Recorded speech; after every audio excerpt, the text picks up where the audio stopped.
अखंड मंडलाकारं व्याप्तमेन चराचरं तत्पदं दर्शितं येन तस्मै श्री गुरुवे नमः। न गुरोरधिकं तत्त्वं न गुरोरधिकं परं गुरो परतरं नास्ति तस्मात् संपूज्यते गुरु। अखंडानंद बोधाय शिष्य संताप हारिणे सच्चिदानंद रूपाय रामाय गुरुवे नमः। ब्रह्मानंदं परम सुखदं केवलं ज्ञान मूर्तिं द्वंद्वातीतं गगन सदृशं तत्मस्यादि लक्ष्यम् एकं नित्यं विमलमचलं सर्वधि साक्षी भूतं भावातीतं त्रिगुण रहितं सद्गुरुं तं नमामि। बोलिए सच्चिदानंद भगवान की, बोलिए रामचंद्र भगवान की। गुरु महाराज के चरणों में कोटि कोटि नमन करते हुए उपस्थित श्री मदन जी महाराज, उनके चरणों में मेरा बार बार प्रणाम। सभी भक्त प्रेमी भगवती शक्ति भक्ति स्वरूपा माता बहने सभी का हृदय से हार्दिक अभिनंदन। बड़े सौभाग्य की बात है कि जो हमें ये सत्संग वेला प्राप्त हुई, इस पर सबको थोड़ा विचार करने की बात है। हम जो यहाँ चर्चा कर रहे हैं, ये चर्चा कोई हमारी मनमानी नहीं है। ये हमारे ऋषि मुनियों का, हमारे अवतारों का, हमारे महापुरुषों का एक प्रसाद है, जिसका हम सेवन कर रहे हैं। और जो इसका जितना अधिक सेवन कर सके उतना ही उसको लाभ भी मिलेगा। थोड़ा अपने जीवन पर हम दृष्टिपात करके देखें कि जो जीवन हमें मिला है, इस जीवन का हमारा जो लक्ष्य है, उद्देश्य है, वो क्या है। इसमें हमको स्वयं को विचार करना पड़ेगा, स्वयं को हमें अपनी शक्ति लगानी पड़ेगी, स्वयं को अपने आप पर दया करनी पड़ेगी, अपने आप को अपने लक्ष्य की ओर स्वयं हिम्मत करके चलना पड़ेगा।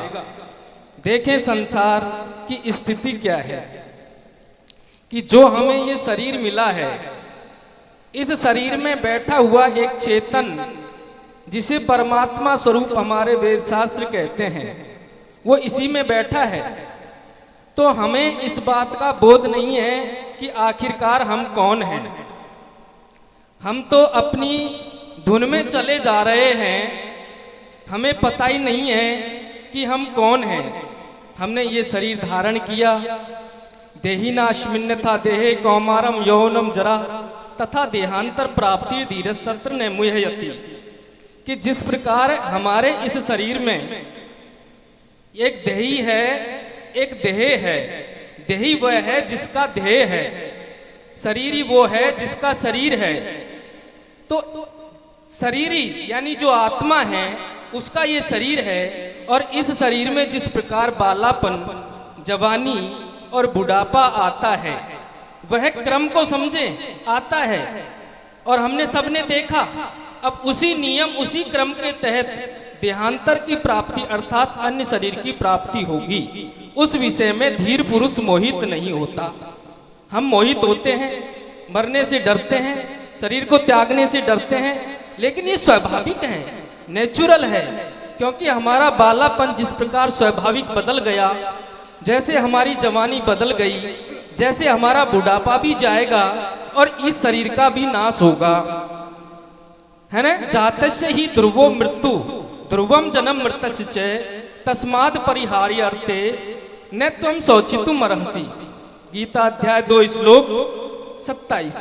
भगवान कहते हैं कि ये जो शरीर हमें मिला है, इसकी मृत्यु अवश्य है। ये सबके सामने की बात है। यहाँ पर जो भी कोई बात होगी वो हमारे शास्त्र प्रमाणों से आधार से होगी। और अगर आप देखना चाहें, विवेक चक्षु अगर आपके पास में है, तो आपको सामने बिल्कुल प्रत्यक्ष दिख जाएगी कि मृत्यु जो है उससे कोई भी हम बच नहीं पाएंगे। ये शरीर है जो मरण धर्मा है। हो सकता है किसी की शादी हो ना हो, धनवान बने या ना बने, कोई महल महलावत खरीद सके ना खरीद सके, नहीं, लेकिन मृत्यु एक ऐसा कटु सत्य है जिससे कोई भी नहीं बच सकता। तो इस बात को हम थोड़ा ध्यान में रखें। ये जो मनुष्य शरीर हमें मिला है, ये परमात्मा की प्राप्ति के लिए मिला है, यानी आनंद की प्राप्ति के लिए मिला है।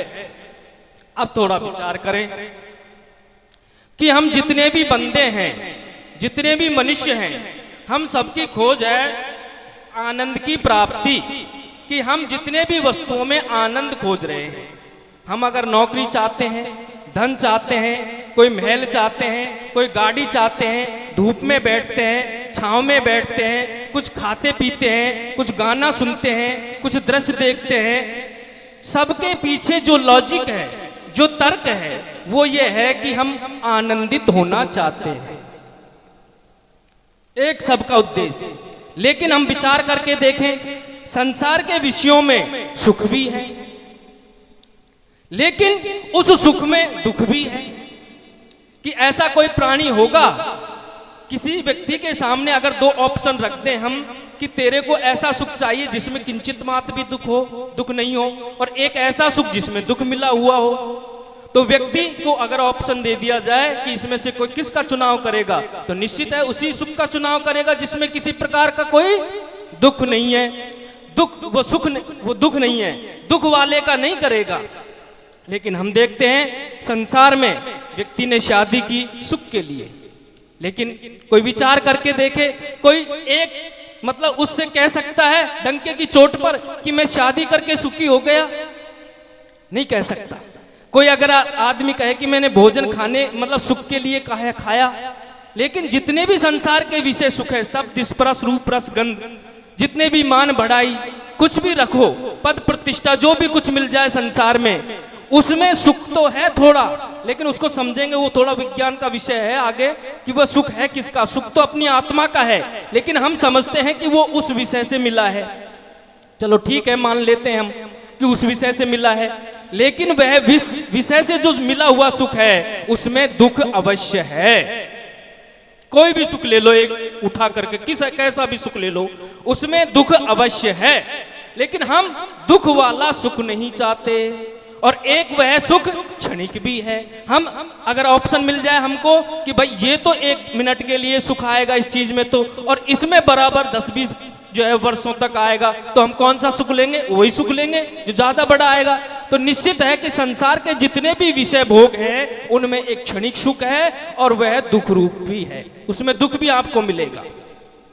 कितना भी कोई जतन कर ले, जब से उसका जन्म मिला है मृत्यु तक, सुबह से लेकर के शाम तक, जितने भी पद पदार्थों को हम इकट्ठा कर लें, लेकिन कोई भी व्यक्ति सुख के लिए उनको करता है, लेकिन ये दावे के साथ कहा जा सकता है कि पूर्ण रूप से उसमें सुख नहीं मिलता। अब बात करते हैं हम थोड़ा छोटे बड़े व्यक्ति की। क्या तुम ये समझते हो कि कोई बड़ा व्यक्ति है उसको ज्यादा सुख मिल जाए? नहीं, ऐसा भी कोई नियम नहीं है कि पैसा तुमको बहुत सुख दे दे, जमीन जायदाद तुमको बहुत सुख दे दे, बड़ा पद तुमको बहुत सुख ज्यादा दे दे। क्योंकि ये तो इस प्रकार की स्थिति है कि जैसे व्यक्ति जब बेरोजगार होता है तो वो समझता है कि मेरे को एक जो है उसकी एक थोड़ी हेल्पर की या कोई चपड़ासी की नौकरी ही मिल जाए, उसमें 20,000 रुपये ही मिल जाए। लेकिन जैसे ही वो पद उसे प्राप्त मिलता है, वो धन उसे मिल जाता है, तो वो फिर उसकी आकांक्षाएं आगे बढ़ जाती हैं। वो सोचता है कि ये तो पर्याप्त नहीं है, जो वो अगल बगल के व्यक्तियों को देखता है। जबकि एक 6,000 में एक बनिए की दुकान पर रहने वाला व्यक्ति भी अच्छे से अपनी जिंदगी जी रहा है। उसके पत्नी को, उसके आदमी को बताओ कौन सा सुख से वंचित है? मेरे को बताओ किस सुख से वंचित है वो? कौन सा सुख नहीं मिल रहा? उसके बच्चे नहीं हो रहे, उसको नींद नहीं आ रही, उसको रूप नहीं दिख रहा, उसको शब्द सुनाई नहीं दे रहा, या उसको कोई बाजरे की रोटी में बथुए के रायते से खाता है, जब क्या उसको आनंद नहीं आता? सारे आते हैं। लेकिन ये हमारी सोच है कि बड़े वाले जो व्यक्ति है, जो एसी में बैठा होगा, जो मर्सिडीज कार में चल रहा होगा, वो बड़ा आनंदित होगा। लेकिन अगर हम भी उसी स्थिति में चले जाएं एक दिन, तो निश्चित समझ लेना कि उससे भी हमको संतुष्टि नहीं मिल सकती। जो 10, 20, 50 बहे सत होई, 1000 तो लाख मंगेगी, और कोटि अरब खरब असंख्य पृथ्वीपति होने की चाह जगेगी। और स्वर्ग मृत्यु पाताल का राज करो, तृष्णा की तो अति आग लगेगी, और सुंदर कह संतोष बिना सट तेरी कबहू न भूख भगेगी। ये वो प्रज्वलित अग्नि है भोग की, वो प्रज्वलित अग्नि है जिसमें हम अनेक प्रकार के मिष्टान या घी डालें तो कुछ समय के लिए तो लगता है कि शांति मिली है, लेकिन फिर वो भभक जाती है। यानी ऐसे ही जैसे जैसे हम भोगों को प्राप्त करते चले जाते हैं, वैसे ही हमारी वासनाएं कामनाएं बढ़ती जाती हैं। स्वामी शंकराचार्य विवेक चूड़ामणि में कहते हैं, वासना वृद्धितम कार्यम कार्ये वृद्धया च वासना, और वर्धते सर्वथा पुंसे संसारों ने निवर्तते। वासना की वृद्धि से कार्य की वृद्धि होती है, और कार्य की वृद्धि से वासना की वृद्धि होती है। जैसे हम एक देखें कि जैसे एक जंगल है, उस जंगल में बहुत सारे पेड़ हैं, उन पेड़ों से बीज तैयार होते हैं और वो फैल जाते हैं, फिर पौधे बनते हैं। इस प्रकार से उस जंगल का कभी भी ओढ़ नहीं आ सकता, कभी उच्छेद नहीं हो सकता। इसी प्रकार से हमारे अंदर अनेक जन्मों की या इस जन्म की जो वासनाएं हमारे अंतःकरण में पड़ी हुई हैं, वो वासनाएं उगती हैं समय पा करके, और उन वासनाओं से फिर हमारी इच्छाएं उत्पन्न होती हैं, और उन इच्छाओं की पूर्ति के लिए हम इस संसार में डोलते हैं। तो हम ये महल खरीद लूं, ये कर लूं, वो कर लूं, वो कर लूं, ऐसे उसकी कामनाएं बढ़ती चली जाती हैं। वासना वृद्धिते कार्यम कार्य वृद्ध्या से वासना, और वर्धते सर्वथा पुंसे संसारों ने निवर्तते। इस प्रकार संसार की निवृत्ति होती नहीं, उसके अंदर वासनाओं की फिर भरमार हो जाती है उसके अंतःकरण में, फिर उसकी पूर्ति के लिए दौड़ता है, फिर कामना की जो है इस प्रकार चलता है। तो स्वामी शंकराचार्य कहते हैं, क्रिया नासो भवचिंता नासो अस्माद वासना क्षय, और वासना प्रक्षय मोक्ष सा जीवन मुक्ति ऋष्यते। कि वासनाओं के क्षय को मुक्ति कहते हैं। तो कैसे होगी ये कि क्रिया नासो भवचिंता नासो, अगर क्रियाओं का नाश हो जाए तो व्यक्ति की चिंताओं का नाश हो जाए। क्रिया क्या है कि मैं करता हूं, मैं भोगता हूं, मैं ये करूंगा, मैं वो करूंगा। अब समझे इसको थोड़ा। क्रिया किसके अंदर है? प्रकृते क्रियमाणानि गुणे कर्माणि सर्वश अहंकार विमुंड आत्मा कर्ता अमिति मन्यते। गीता अध्याय 3 श्लोक 27 क्या कहता है कि सारी जो क्रियाएं होती हैं वो प्रकृति के अंदर हैं, आत्मा में नहीं है। अंतःकरण में, मन में, बुद्धि में, हमारे शरीर में, इंद्रियों में, इनमें सारी क्रियाएं हैं। लेकिन जो चेतन जो आत्मा है उसमें किसी प्रकार की कोई एक्टिविटी नहीं है, कोई क्रिया नहीं है। वो केवल सत्ता स्फूर्ति देता है, वो केवल एनर्जी देता है। इस प्रकार से अगर इस बात को अगर हम समझें कि मैं शरीर नहीं हूं, मैं आत्मा हूं, मैं अक्रिय हूं। भगवान कृष्ण ने 4 अध्याय और श्लोक 37 में कहा है, यथै धांसी समद्दो अग्नि भस्मसात कुरुते अर्जुन, और ज्ञान अग्नि सर्व कर्माणि भस्मसात कुरुते। तथा कि ज्ञान अग्नि के द्वारा अगर किसी को यह पता चल जाए कि मैं नित्य हूं, मैं अजन्मा हूं, मैं शाश्वत हूं, मैं हर अवस्था में रहता हूं, मैं जागृत में, सुषुप्ति में, सब में रहता हूं, मैं जो है बालापन में, जवानी में, बुढ़ापे में, सब में रहता हूं, मैं वह तत्व हूं, मैं वह आत्मा हूं। लेकिन ये पक्का कैसे हो? दिक्कत यहां आ रही है। ये पक्का कोई आसान नहीं है, एक बात। और दूसरी बात आसान भी है कि जब तक हम पुरुषार्थ नहीं करें, हम मेहनत नहीं करें, तो ये कठिन पड़ता है। क्योंकि लेकिन जिस दिन अब अगर हम हिम्मत कर लें तो कहा जाता है कि लंगड़ा भी पर्वत को लांग जाता है। इस प्रकार से जिस दिन हम ये हिम्मत कर लें कि इस तत्व को, मेरी जो आत्मा है उसे मैं जान कर रहूंगा, क्योंकि मेरे अलावा उसको जानने वाला कौन है? जब मैं स्वयं मुझको नहीं जानता तो फिर दूसरों को क्या जानूंगा? तो इस प्रकार अपने आप को जानने का हमें प्रयत्न करना ही होगा। अब तुम क्या समझते हो? तुम जो भी कुछ कर रहे हो ना, उसके पीछे तुम अपने स्वरूप आत्मा को ही तो समझने की कोशिश कर रहे हो। बताओ, ऐसा संसार के अंदर कौन प्राणी है, कौन व्यक्ति है जो आनंद हेतु प्रयत्नशील नहीं है? वो निरंतर आनंद की खोज के लिए प्रयत्न कर रहा है, लेकिन उसको ये पता ही नहीं है कि ये आनंद कहां से आएगा, कहां से कैसे है। इसका विज्ञान बैठ करके डिस्कस करके थोड़ा समझें कि ये हमारी आत्मा। अब एक थोड़ा सा एक छोटी बात सुनाता हूं आपको कि जैसे एक जगह रास्ते में कुछ बच्चे खेल रहे थे, एक बच्चे को बिच्छू ने काट खाया। वो बच्चा रोने लगा उसकी माँ ऊपर मकान पे ऊपर छत पर थी, तो वो भी रोने लगी। बिच्छू ने बच्चे को काटा तो बच्चा रोवा, लेकिन उसकी माता भी रोने लगी। उसने कहा कौन कौन बिल्लू बच्चे को बिच्छू ने काट गया, तो वो भी रोने लगी। अब वो जब ऊपर छत से नीचे उतर करके आई तो पता चला कि वो उसका बच्चा नहीं है। अब उसका बच्चा नहीं है तो उसका रोना चुप हो गया। अब बताइए उसका रोना चुप क्यों हो गया, पहले क्यों रो रही थी वो? अब मान लीजिए तो वो उसका बच्चा नहीं है, तो हमारा जो मन का माना हुआ संबंध है कि ये मेरा है, ये मेरा है, ये शरीर मेरा है, ये जो परिवार मेरा है, बच्चे मेरे हैं, उनके साथ में जो मन का संबंध बना हुआ है, अगर उसमें कोई गड़बड़ी हो जाए, उसमें कोई हानि कोई लॉस हो जाए तो हम रोते हैं, लेकिन दूसरे में हो जाए तो नहीं रोते। क्यों नहीं रोते? जबकि बनाया सबको ईश्वर ने है, तुमने नहीं बनाया, लेकिन हमने मन के द्वारा हमने उसको अपना माना। ये मनो में सृष्टि बोलते हैं इसको वेदांत में। तो मन के द्वारा जब हमने उसको माना, लेकिन जब उसका मन पता लगा उसको कि ये तो मेरा नहीं है, तो उसका रोना बंद हो गया। अब चलो देखते हैं कि जैसे बिच्छू का काटा हुआ तो कुछ समय में मिट जाएगा, लेकिन ममता का काटा हुआ रोई कैसे? वो ममता थी उसकी, ममता ने उसको काटा था ममता ने, और वो रोई। लेकिन ममता का काटना जब तक अपने निज स्वरूप का बोध नहीं होगा तब तक वो नहीं मिटेगा। तो प्रिय सज्जनों, थोड़ा समझने की जरूरत है कि हम अपने स्वरूप को जब तक नहीं समझेंगे जब तक हमारा काम बनने वाला नहीं है। इस ध्येय को जो हम हमारा समझ रहे हैं, इसके विषय में कहा गया है, इस ध्येय को मैं मानने का नाम ही अज्ञान है, इस देह को मैं मानने का नाम ही सबसे बड़ा पाप है, सब पाप इसके पुत्र हैं, सब पापों का ये बाप है। इस देह को मैं मानकर बंदी हुआ ये आप है, था शाश्वत अच्युत मुक्त तथा निष्पाप है। इस देह को मैं मानने का नाम ही अज्ञान है, यही अविद्या आवरण माया, यही अभिमान है, संसार की जड़ है ये सब कलेशों की ये खान है, अध्यास ये कहलाए है, विपरीत यही ज्ञान है।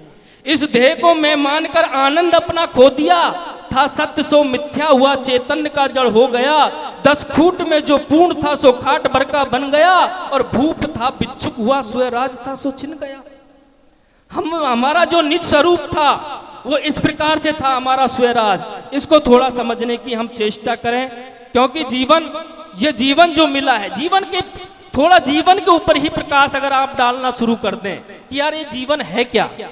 कुछ समय पहले मैं आया था, कुछ समय पहले मैं खेल रहा था बच्चों के साथ में, फिर शादी विवाह हुआ, कुछ बच्चे हुए, अब मैं कमा रहा हूं, बीमारियों से गिर गया, बुढ़ापा आ गया, अब परिवार में कोई सुनता नहीं है, फिर मैं मर जाऊंगा। ये क्या सिस्टम है? थोड़ा इस पर तो विचार करें, पता चलेगा इस भूल भुलैया जो ये जीवन है ये क्या है। तो इसका पता चल जाएगा कि वास्तविक में हम संसार में आते हैं और हम इस दुनिया से चले जाते हैं। तो मेरा कहने का भाव ही कि भूमा अचल शाश्वत अमल समठोस है तू सर्वदा, और ये देह है पोला घड़ा बनता बिगड़ता है सदा, निर्लेप रहे जल विश्व में मत विश्व में जल की मीन हो, अनुरक्त मत हो देह में बस आप में लवलीन हो। ये विश्व लहरों के सदृश है तू सिंधु जू गंभीर है, और बनते बिगड़ते विश्व है तू नित्य ही निश्चल रहे, संबंध मत रख विश्व से भोग में आधीन हो, और अनुरक्त मत हो देह में बस आप में लवलीन हो। तो मेरा कहने का भाव है ये जीवन का एक लक्ष्य है, तुम्हें समझ में आए या ना आए, तुम्हें अनेक जन्मों तक इसी लक्ष्य के पीछे भागना पड़ेगा। ये तुम्हारी मजबूरी है, जिसको तुम कभी भी अपने दिल से हटा नहीं सकते, अपनी दिमाग से हटा नहीं सकते, चाहे तुम करोड़ों जन्म ले लो। मैं तो ये कहना चाहता हूं, अभी तो हम मनुष्य हैं, लेकिन मनुष्य के शरीर को छोड़ देने के बाद अगर हम सूकर कूकर गधा घोड़ा खच्चर मच्छर कुछ भी दूसरी योनियों में चले जाएं, वहां पर भी हम सुख की ओर ही दौड़ेंगे, सुख को प्राप्त करना चाहेंगे। जो सुख कहाँ है?